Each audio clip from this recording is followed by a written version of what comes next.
After 3 matches, Kiyosaki won the first victory for humanity. Right now, just as Brunhild and her youngest sister Gal are worried about who the next gladiator would be, a demigod shows up before them.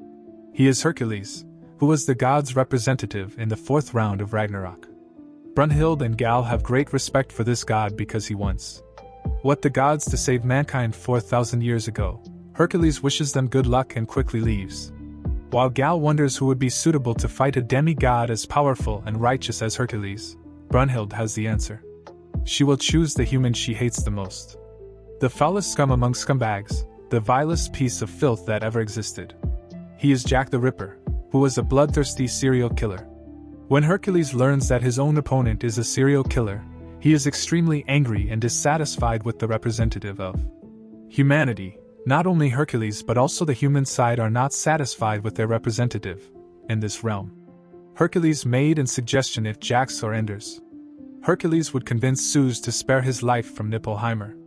Jack politely declines Hercules' suggestion, much to Hercules' surprise. Jack takes out a giant pair of scissors and says this is his volunteer.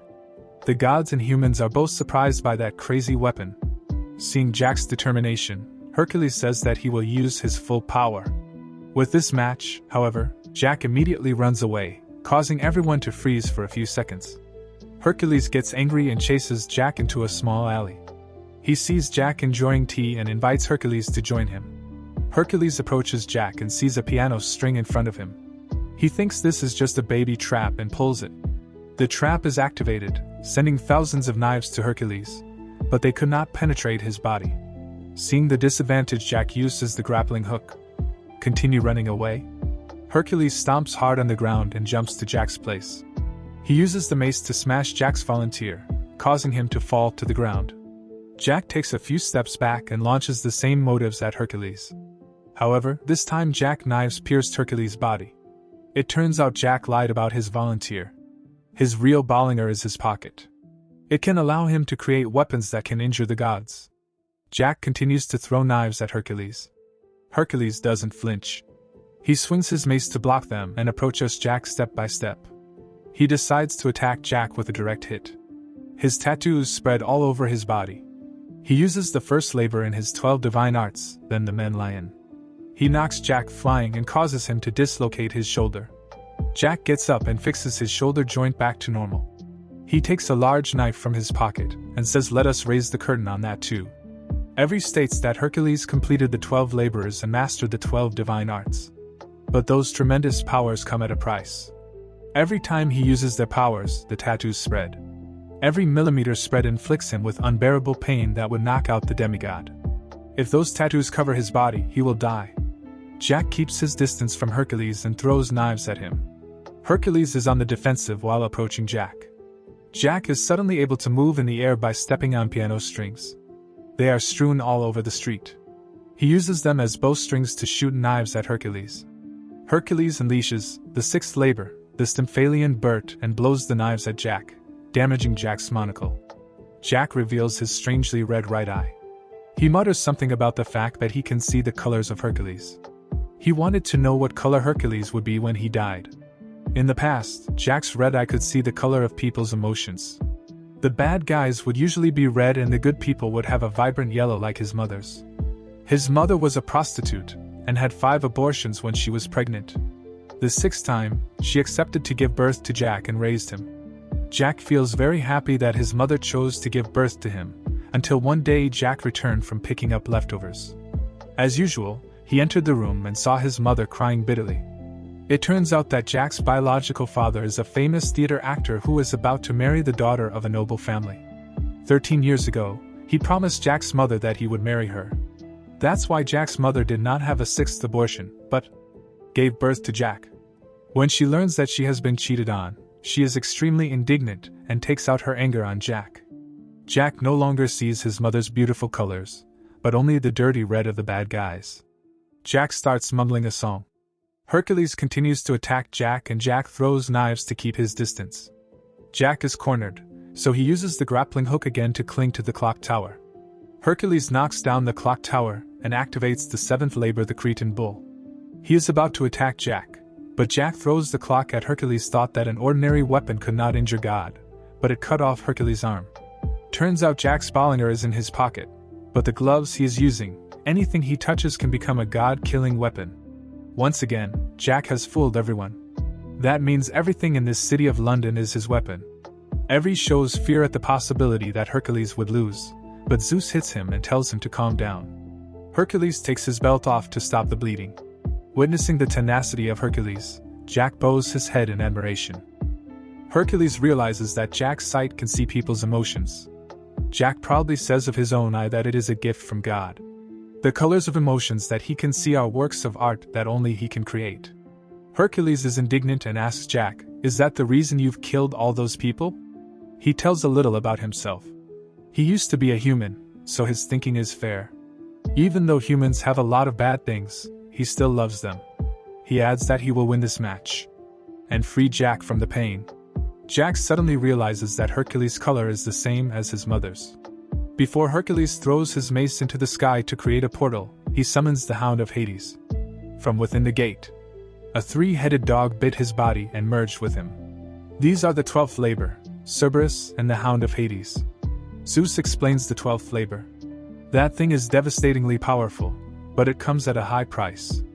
That labor will only end when it either devours his opponent, or completely consumes Hercules. Hercules throws a punch at Jack that breaks the ground. Jack catches the stones and throws them at Hercules. Hercules continues to lunge at Jack, forcing Jack to jump to dodge. Hercules punch and use a manhole cover as a shield, but Hercules smashes the shield and punches Jack in the face, wounding him. Jack intends to keep his distance from Hercules in the high position, but Hercules jumps into the air to attack Jack, causing Jack to fall to the ground and be pierced by an iron bar of the iron fence. He pulls it out of his body in a scream of pain. Hercules asks Jack to surrender because there is no place for him to run away in this town. Jack uses his rope to cut the building behind him. This building is now also a god-killing weapon. Jack rushes to Hercules to use the strength of his hand to escape. While Hercules is crushed by the building, everyone feels feared before Jackson. Malicious machinations. However, Hercules rises from within the ruins. Jack sees the color of Hercules. Sincere love. At this moment, different from the fake color from his mother, Jack can't wait to see Hercules' color change. The two rush to trade punches. They both have time problems. Jack is losing too much blood while Hercules is about to be covered with tattoos. Loki knows that Jack is up to something because he is choosing close combat with Hercules instead of keeping his distance to Bitten. Suddenly, Jack launches the iron bar at Hercules, but fails and is pushed away. Everyone thinks that victory will go to Hercules, but Jack is still able to get you and continue to approach Hercules. The two deal the finishing blow to each other.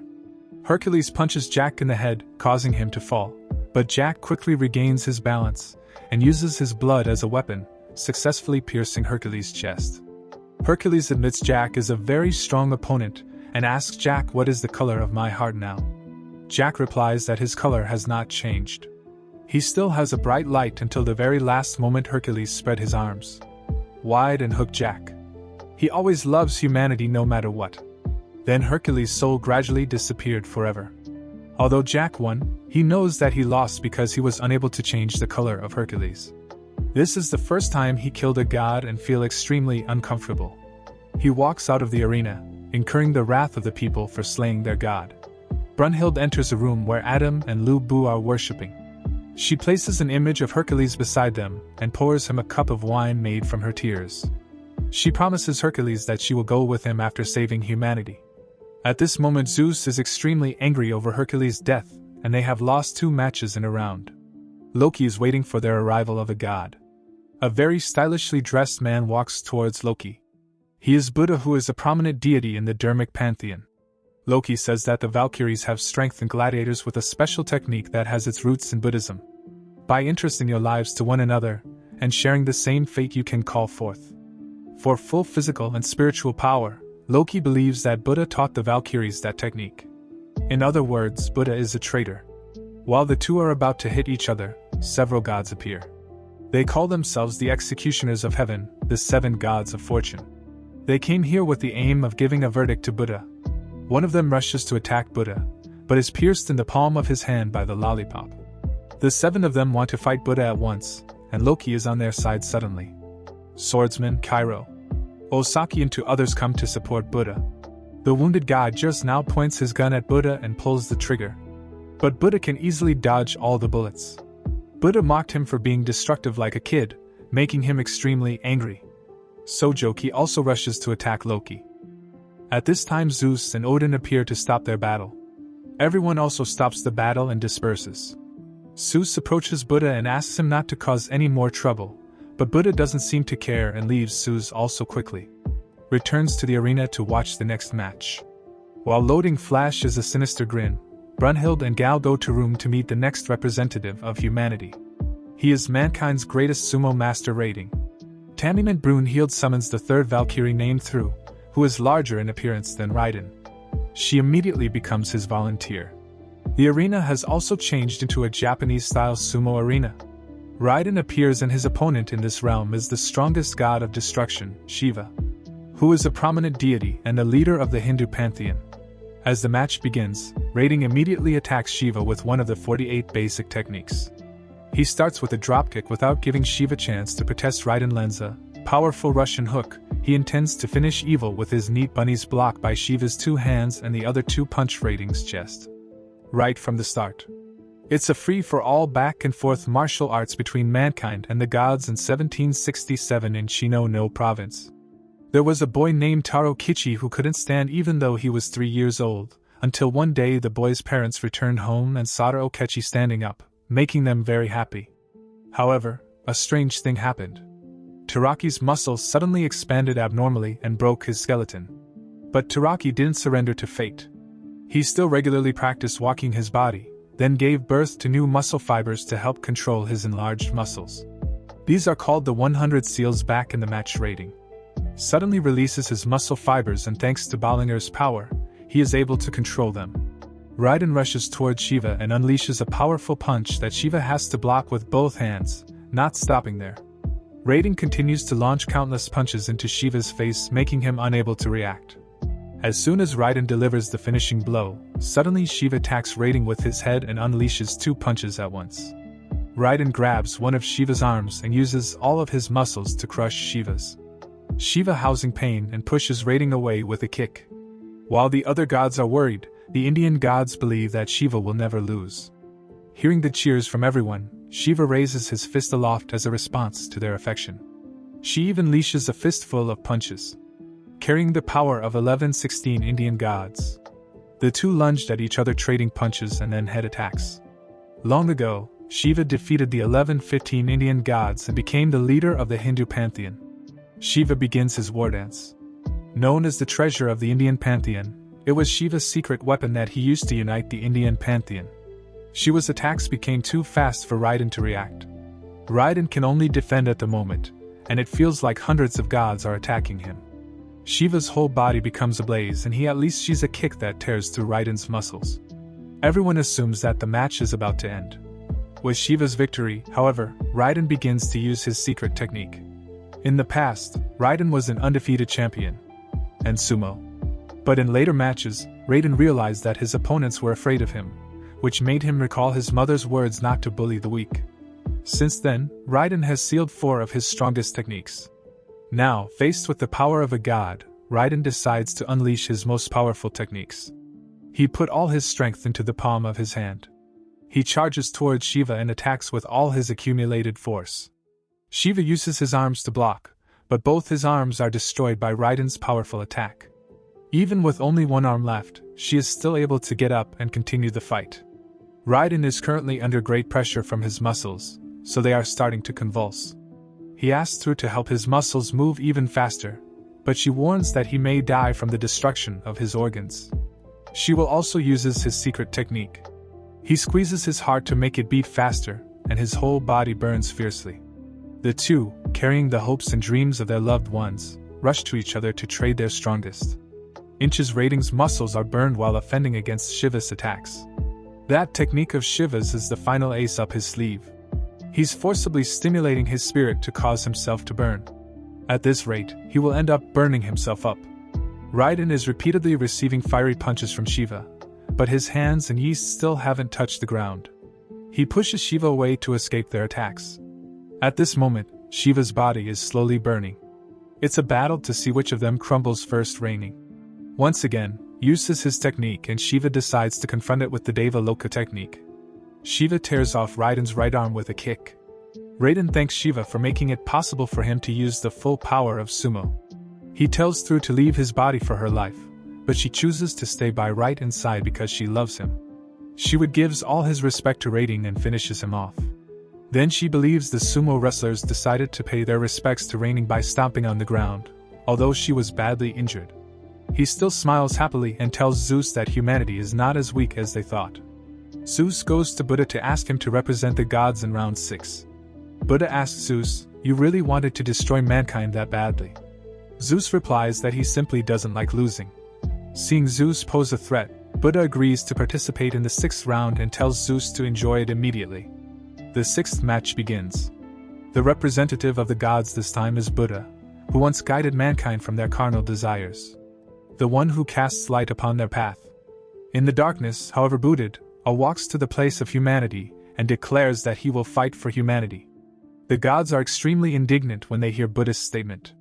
Buddha adds that the gods aren't going to save mankind, then he will, and if any god gets in his way, he will kill them. Thank you for watching the summary of the anime record of Ragnarok. I hope you guys enjoyed this video. Give it a like if you did, subscribe for more intimate recaps, and don't forget to ring that bell to be notified of new uploads. See you all next time.